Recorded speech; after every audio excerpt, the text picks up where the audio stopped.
keessa ofiif of eeggachuu. Nama ta'uun keenya akka nuti dhoksaa hundaa hin hubanne nu godha. Dhoksaa nuti hubachuu hin dandeenye keessaa tokko keessa namaa isa dhokotaadha. Waaqayyo garuu keessa keenya beeka. Inni yeroo nu ilaalu keessa keenya isa dhokotaa, isa namni hin argine, ilaalcha keenya, yaada keenyaa fi kaayyoo keenya hunda beeka.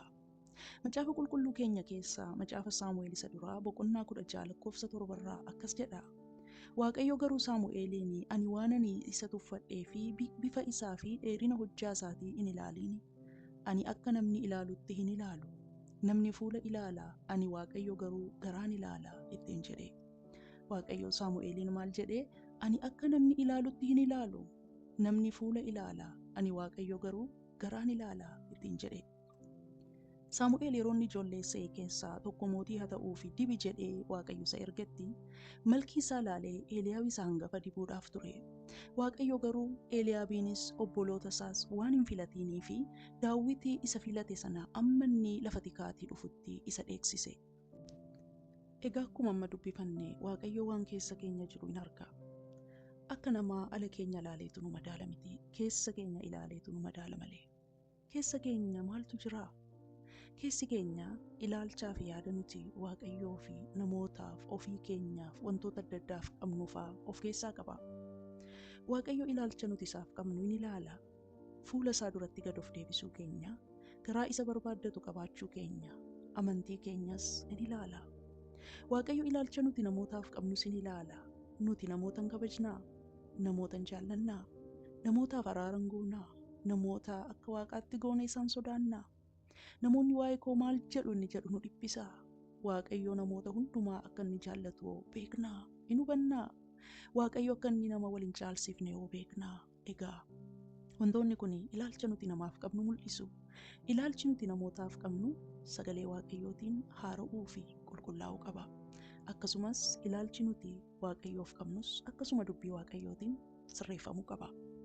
Ilaalchi nuti mataa keenyaaf qabnu Waaqayyoo fi nama duratti gad of deebisnaa. Waaqayyo duratti cubbamoo ta'uu keenyaa fi araara isaa akka barbaannu in hubannaa. Isa malee akka jiraachuu hin dandeenye guyyaan har'aa kun araaraa fayyaan isaatiin kan itti nuuf dabalame ta'uusaa beeknaa. Lubbuun keenya kennaa Waaqayyoo ta'uusaa inni jireenya nuuf kenne kana gaafa barbaadu akka nu harkaa fudhachuuf jiru beeknaa. Inni kun ilaalcha nuti mataa keenyaaf qabnu mul'isuu danda'a. Ilaalchi nuti horiidhaaf wantoota adda addaaf qabnu maal fakkaata? Horii baay'ee argachuuf ennee nama kaan hin miinaa? Egaa kun ilaalchaa fi yaada nuti Waaqayyoo fi namootaaf, ofii keenyaaf, wantoota adda addaaf qabnu keessaa fakkeenya nuuf ta'uu fi waan xiqqoo tarreeffamedha. Kanaaf egaa Waaqayyo yeroo nuti isa kadhannu, yeroo nuti faarfannu, yeroo nuti tajaajillu, yeroo nuti jireenya keenya jiraannu, Waaqayyo keessa keenya qoree ilaala, hin madaala. Kanaaf keessa keenya of ilaaluun, sagalee Waaqayyootiin qorree of ilaaluun, Waaqayyoon keessa koo ilaaliitii hammeenya hundaatti na qulleessi jennee kadhachuun baay'ee barbaachisaadha. Faarfannaa 139 lakkoofsa 23 hanga 24 akkas jedha. Qorii na ilaali yaa Waaqayyo, garaa koos beeki, na fonqolchi, yaada koos beeki. Karaa nama miidhurra bu'een jira yoo ta'e ilaali, karaa bara baraan jiraaturra na keessi jedha.